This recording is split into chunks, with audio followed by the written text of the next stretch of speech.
နော်အားကြောင့်ပြတ်အောင်ကိုမှ तू ကဘာလို့ဒီဟာလေးတွေနဲ့မိတ်ဆက်လဲဆိုတော့ဂျပန်စာမှာအာအီဆာဆုဆိုတဲ့ဆရာမတို့ဒီနှုတ်ဆက်တဲ့စကားလုံးတွေရှိရပေါ့နော်အာတင်တဲ့နေမှာတင်တယ်ဆိုလို့ရှိရင်ကလေးတွေကဂျပန်စာစတင်တာနဲ့ဆရာမတို့ကသူတို့ဒီစကားလုံးတွေကိုသိကျင်ကြတယ်ပေါ့နော်ကြည့်ကြည့်အောင်အဲ့တော့ဒီမှာဆိုလို့ရှိရင် Ohio gozaimasu လို့ထပ်တယ် Ohio gozaimasu Ohio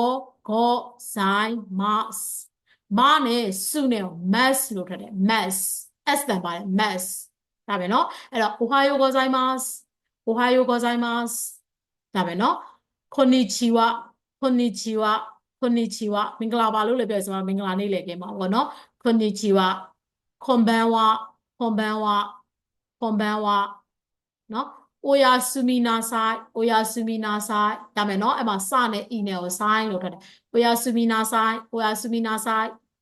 ဒါမယ်နော်နောက်တစ်ခုက itadakimasu အပေါ်ဟာတွေဆိုမလို့မပြောတော့တာတွေကအကုန်လုံးကနားယူသွားပြီးသားဟာတွေမလို့ Ohio gozaimasu good morning နဲ့အတူတူပဲမင်္ဂလာနံနက်ခင်းပါပေါ့နော် konnichiwa konbanwa မင်္ဂလာညနေခင်းပါ oyasumi nasai ကကြတော့ဆရာမတို့တွေဒီမှာအတန်းပြီးသွားလို့ရှိရင်ဗာလဲဆရာမနဲ့မအိတ်ခင်ဆက်ကြမှာဒီကလေးတွေနဲ့မတွေ့တော့ဘူးလေနော်အဲ့ဒါဆိုလို့ရှိရင် oyasumi nasai good night နဲ့အတူတူပဲနော်အဲ့ဒါကိုမှသူတို့ဂျပန်တွေကစားခံနေကြလို့ရှိရင်ဗာပြောလဲဆို itadakimasu စားပါတော့မယ်ရမယ်နော်ဣတာရာခိမစားပါတော့မယ်နော်နောက်တစ်ခုဒီစကားလုံးကကြတော့စားပြီးတဲ့အခါမှာယေရှုတင်တဲ့အကြောင်းပြောတာနော်ဂေါချီဆိုဆာမတဲ့ရှိတာဂေါချီဆိုဆာမတဲ့ရှိတာရမယ်နော်ဂေါချီဆိုဆာမတဲ့ရှိတာနောက်တစ်ခုကအိုမေဒေတိုဂေါဆိုင်မတ်အိုမေဒေတိုဂေါဆိုင်မတ်နော်ဂုဏ်ယူပါတယ်လို့ပြောတာဆိုတော့ congratulation နဲ့အတူတူပဲနော်အိုမေဒေတိုဂေါဆိုင်မတ်ဒိုးမိုအာရီကာတိုဂေါဆိုင်မတ်ဒိုးမိုအာရီကာတိုဂိုဇိုင်းမတ်ကျေးဇူးတင်ပါတယ်လို့ပြောတာအာရီကာတိုဂိုဇိုင်းမတ်ဆိုရင်လည်းကျေးဇူးတင်တာပဲဒိုးမိုဆိုရင်နည်းနည်းလေးပို့ပြီးတော့ပေါ့နော်အရန်ကိုကျေးဇူးတင်ပါတယ်ဆိုတဲ့အဓိပ္ပာယ်မျိုးဒိုးမိုအာရီကာတိုဂိုဇိုင်းမတ်နော်အဲ့ဒါကိုမှကိုကတယောက်ယောက်ကိုပြုလုပ်ပေးလိုက်လို့တယောက်ယောက်ကနေကိုကိုကျေးဇူးတင်ပါတယ်လို့ပြောတာအဲ့ဒါကိုကရပါတယ်ကိစ္စမရှိပါဘူးလို့ပြောခြင်းဒိုးဤသားရှိမရှိတဲ့ဒိုးဤသားရှိမရှိတဲ့ဒါပဲနော်နောက်တစ်ခုက itekimasu itekimasu ဆိုသွားလိုက်ပါအောင်မယ်လို့ပြောတာ iterashai ဆိုတာကကောင်းကောင်းသွားပါဆိုတဲ့အဓိပ္ပာယ် iterashai ရဲ့ဆရာမတို့ဟောမဟုတ်ဘူးကြိုးဆိုပါတယ်မဟုတ်ဘူးနော် itekimasu ကလေဆရာမတို့ကထားပါအိမ်ကနေပြီးတော့အပြင်သွားမဲ့လူကနေပြီးတဲ့အခါကျတော့ itekimasu လို့ပြောလိုက်တာငါသွားလိုက်အောင်မယ်လို့ပြောတာအဲ့ဒါအိမ်ကကျန်ခဲ့တဲ့လူကဘာပြောတာလဲဆို iterashai ကောင်းကောင်းသွားပါလို့ပြောတာဒါပဲနော်နောက်တစ်ခုကဒီဘက်မှာတာရာအီမာအပြင်ကနေပြန်လာတဲ့လူကပြောတာအိမ်ကိုပြန်လာတာနော်တာရာအီမာပြန်လာပါပြီလို့ပြောတာအိုခါယေရီနာဆိုင်ပြန်လာပြီလားဒါမှမဟုတ်လို့ရှိရင်ကြိုးဆိုပါတယ်ဒါမယ်နော်ဒါငါတို့ကဒီစကလုံးအသုံးတွေကစကလုံးအသုံးတော်မတူတာကိုရီးယားကားတွေထဲမှာမြင်ဘူးတယ်ဟလားတာရာအီမာပြန်လာပါပြီနော်ပြန်ရောက်ပါပြီပြန်လာပြီလားဒါပြောတဲ့သူတို့ရဲ့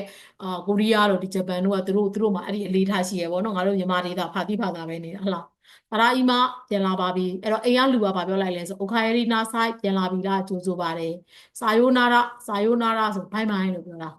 ဂေါ်မန်နာဆိုင်ဆိုတောင်းပန်ပါတယ်ဆူမီမာဆန်ဆိုတာလည်းတောင်းပန်ပါတယ်ဂေါ်မန်နာဆိုင်ကကြောက်တော့ဆရာမတို့ကလေကိုအဲ့ဒီဟာကြီးကိုအမမန်လည်းတည်တယ်အမမန်လည်းတည်လို့ဂေါ်မန်နာဆိုင်ဆိုပြီးတဲ့အခါကျတော့နည်းနည်းလေးလေးနက်နက်နဲ့တောင်းဆိုတာတောင်းပန်တာဆူမီမာဆန်လောက်ကကျတော့ဒီတိုင်းပဲတောင်းပန်ပါတယ်တစ်စိတ်လောက်ပါဆိုတဲ့အဓိပ္ပာယ်နဲ့တော့သုံးတာဆူမီမာဆန်ကညာတော့အဖြစ်သုံးကြတာပေါ့နော်ဒါပေမဲ့ကိုအမားကိုသိတယ်သိပြီးတဲ့အခါကိုကအမားလို့တောင်းပန်ခြင်းနဲ့ဆိုလို့ဂေါ်မန်နာဆိုင်ဂေါ်မန်ဆိုပြီးပြောတာနော်နောက်တစ်ခါရှစ်စရဲရှိမဆိုတာခွင့်ပြုပါအောင်လို့ပြောတာတနည်းပြောလို့ရှိရင်တချို့ဟိုဟာတွေမှာတွေ့လိမ့်မယ်ရိုင်းပြပါတော့မယ်လို့ပြောတာဘာဖြစ်လို့ तू ကအဲ့ဒီရိုင်းပြပါတော့မယ်ဆိုတာ ਨੇ ဘာသာပြန်တာလဲဆိုလို့ရှိရင်ဆရာမတို့ကထားပါအခန်းတစ်ခန်းထဲကိုဝင်သွားတယ်နော်ဆရာရှိနေတဲ့အခန်းထဲကိုကျောင်းသားကဝင်လာတယ်ပဲထားပါတော့အဲ့လိုဝင်လာတော့မယ်ဆိုလို့ရှိရင်ဆရာမတို့ကတကားခောက်လိုက်တာပဲခောက်ပြီးတဲ့အခါကျတော့ကျောင်းသားရဲ့ပါဇက်ကနေဗာပြောရမလဲရှစ်စရဲရှိမခွင့်ပြုပါအောင်လို့ပြောတာအမှန်ဗမာလိုအဓိပ္ပာယ်ရှင်းဟိုလိုမျိုးပြောမယ်ဆိုခွင့်ပြုပါအောင်လို့ပြောဒါပေမဲ့အဲ့ဒီဟာကိုသူဘာသာပြန်တဲ့ခါမှာဘယ်လိုဘာသာပြန်လဲဆိုရိုင်းပြပါတော့မယ်နော်တယောက်ယောက်ရဲ့အခန်းကို तू ကဝင်လာတယ်ဆိုတော့ဒီဟာကြီးကိုဗာလဲအဲ့ဒီသူကို तू အနှောက်ရှက်ပေးတော့ပါလေ तू ကအနှောက်ရှက်ပေးတော့မှအဲ့လိုပုံစံမျိုးနဲ့ तू ကရိုင်းပြပါတော့မယ်လို့ပြောတာရှီဆိုရဲရှိမဆိုတာကခွင့်ပြုပါအောင်ဆိုတဲ့အဓိပ္ပာယ်နော်နောက်တစ်ခုကရှီဆိုရဲရှိမရှိတာဆိုလည်းအတူတူပဲခွင့်ပြုပါအောင်ရိုင်းပြပါတော့မယ်အဲ့ဒီအဓိပ္ပာယ်ဒါပဲเนาะနောက်တစ်ခုကဒါလေးတွေကစာသင်ခန်းထဲမှာသုံးတဲ့ဟာပေါ့เนาะ keyris ဆိုတော့မတည့်ရက်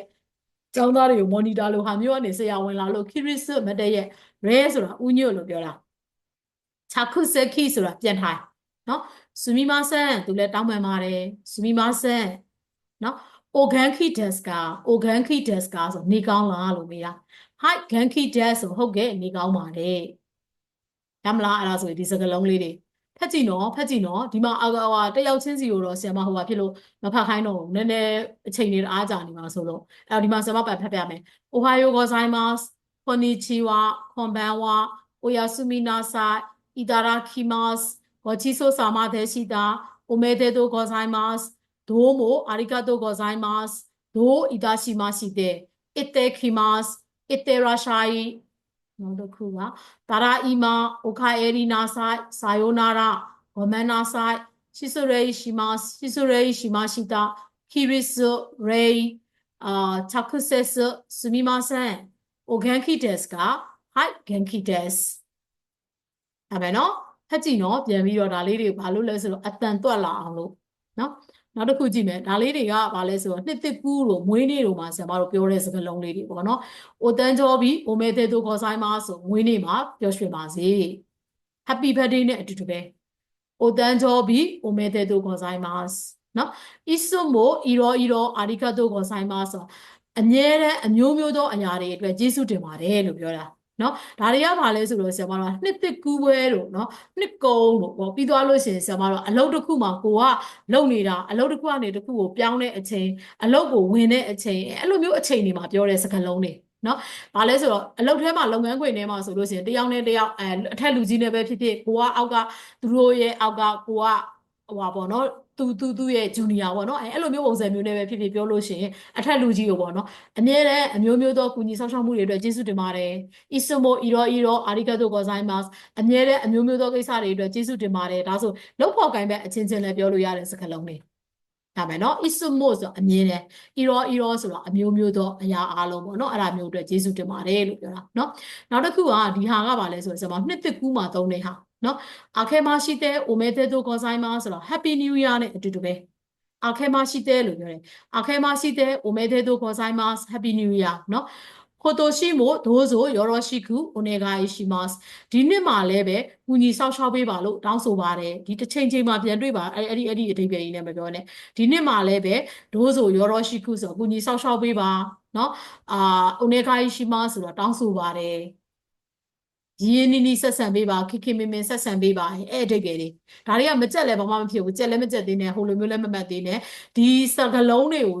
ဗာလဲအခုဆိုလို့ရှိရင်ဆိုတော့အတန်ပေါင်းထားတဲ့စကားလုံးတွေကိုပေါင်းပြီးဆိုရတဲ့စာကြောင်းတွေအနေနဲ့ဟိုဖတ်တတ်အောင်မလို့ဖတ်ထားကြည့်ဒါပဲเนาะဘာလို့လဲဆိုတော့ဒါတွေကမီနစ်တွေထဲမှာပြန်ပါလာလိမ့်မယ်အဲ့တော့ဒါဆိုလို့ရှိရင်お誕生日おめでとうございますいつもいろいろありがとうございます明けましておめでとうございます今年もどうぞよろしくお願いしますရမလားဖတ်လို့ရမယ်เนาะဖတ်ကြည့်နော်ဒီမှာမဖတ်ခိုင်းတော့ဘူးဇာပါနည်းနည်းကြာနေမလားလို့လေနော်ဖတ်ကြည့်ကြလားကြာလည်းပဲရတယ်ဖတ်ကြည့်ကြလားဟမ်အများသဘော